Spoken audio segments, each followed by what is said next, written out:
Hello friends, welcome back to my channel. আজ আমি আপনাদের জন্য আবার আরেকটা নতুন রেসিপি নিয়ে এসে গেছি। আমার আজকের রেসিপি হলো কাঁচকলার ধোকা।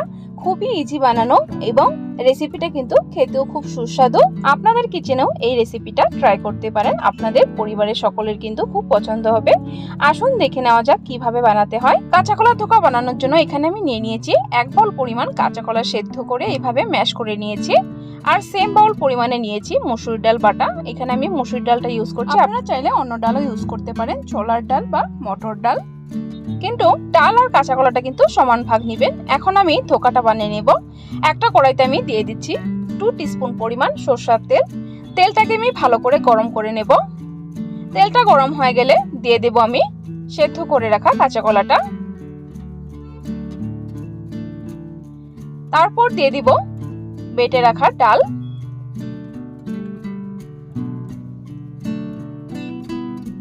এখন একটু সময় ভালো করে নেড়ে চেড়ে নেব।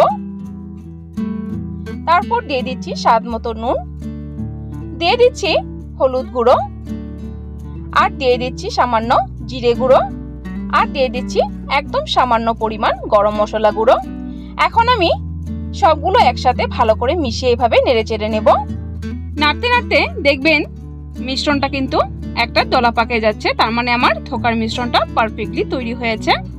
মিশ্রণটা কিন্তু একটু আঠালো ভাব আছে, কারণ এখানে কাঁচকলা আছে যেহেতু, এর জন্য একটু আঠালো ভাব আছে। এখন আমি মিশ্রণটাকে একটা থালাতে নামিয়ে নেব। দেখুন এখানে আমি একটা থালাতে এইভাবে তেল মাখিয়ে নিয়েছি। তেলটা মাখিয়ে এখন আমি মিশ্রণটাকে ঢেলে দেব। ধোকারের মিশ্রণটা একটু ঠান্ডা হওয়ার পর হাতের সাহায্যে এইভাবে চাপা দিয়ে দিয়ে একটা শেপ দিয়ে নেব। দেখুন ভালো করে ফ্ল্যাট করে এইভাবে শেপ দিয়ে নিয়েছি। এখন আমি বরফির আকারে ধোকাগুলো কেটে নেব।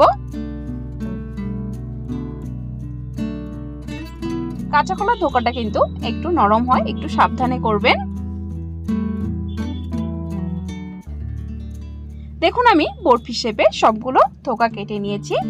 এখন যাচ্ছি ফ্রাই করার প্রসেসে। এখানে একটা কড়াইতে বেশ কিছুটা সরষের তেল দিয়ে গরম করে নিয়েছি। এখন আমি তেলের মধ্যে আস্তে আস্তে করে ধোকাগুলো দিয়ে দেব।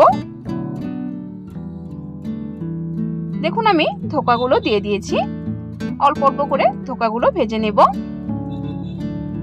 ধোকাগুলোকে কিন্তু ডার্ক ব্রাউন করে ভেজে নিতে হবে। দেখুন আমার ধোকাগুলো কিন্তু ফ্রাই করা হয়ে গেছে। এখন আমি একটা পাত্রে নামিয়ে নিচ্ছি। সেম প্রসেসে বাকিগুলো ফ্রাই করে নেব। এখন আমি যাচ্ছি ডালনা বানানোর প্রসেসে। এখানে আমি 3টে বড় সাইজের আলু এভাবে ডুমুর ডুমুর করে কেটে নিয়েছি। আলুগুলোকে আমি সামান্য ভেজে নেব। দিয়ে দিচ্ছি সামান্য পরিমাণ নুন, আর দিয়ে দিচ্ছি অল্প পরিমাণ হলুদ গুঁড়ো। আলুগুলোকে আমি হালকা লালচে করে ভেজে নেব। আলুগুলো কিন্তু আমি সিদ্ধ করিনি, এমনিতেই ভেজে নিচ্ছি, আপনারা চাইলে সেদ্ধ করেও নিতে পারেন।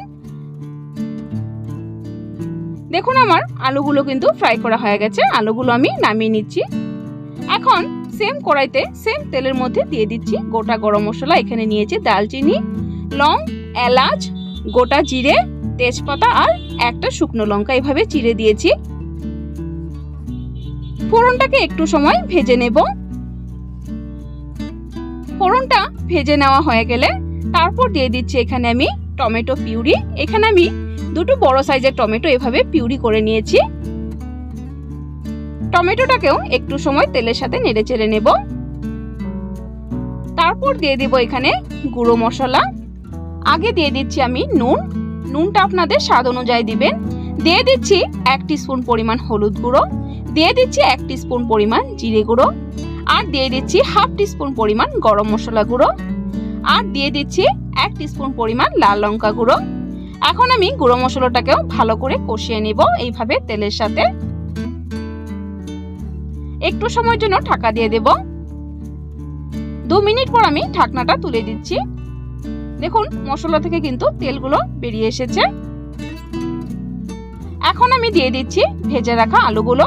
আলুগুলো আমি আগেই দিচ্ছি, কারণ আলুগুলো আমি সেদ্ধ করিনি, এর জন্য আগেই দিয়ে দিচ্ছি।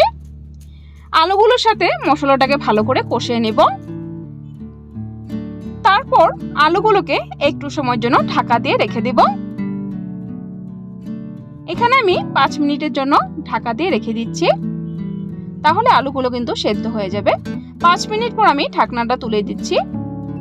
দেখুন মশলা থেকে কিন্তু পুরোপুরিভাবে তেল বেরিয়ে এসেছে এবং আলুগুলো খুব সুন্দরভাবে সেদ্ধ হয়ে গেছে। এখন একটু সময় নেড়ে চেড়ে তারপর দিয়ে দেব জল। আমি গরম জল ইউজ করছি, আপনারা চেষ্টা করবেন গরম জলটাই দিতে। জলের পরিমাণটা একটু বেশি পরিমাণে দেব, কারণ এখানে ধোকাও আছে, ধোকা কিন্তু অনেক জল টানে। একটু সময় ঝোলটাকে ভালো করে ফুটিয়ে নেব। আমি আবার একটু সময়ের জন্য ঢাকা দিয়ে দিচ্ছি, ঝোলটাকে ভালো করে ফুটিয়ে নেব।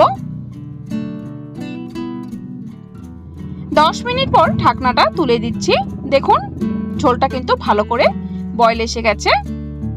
এখন আমি ভেজে রাখা ধোকাগুলো দিয়ে দেব। ধোকাগুলোকে দিয়ে ঝোলটাকে আবার ভালো করে নেড়ে চেড়ে নেব।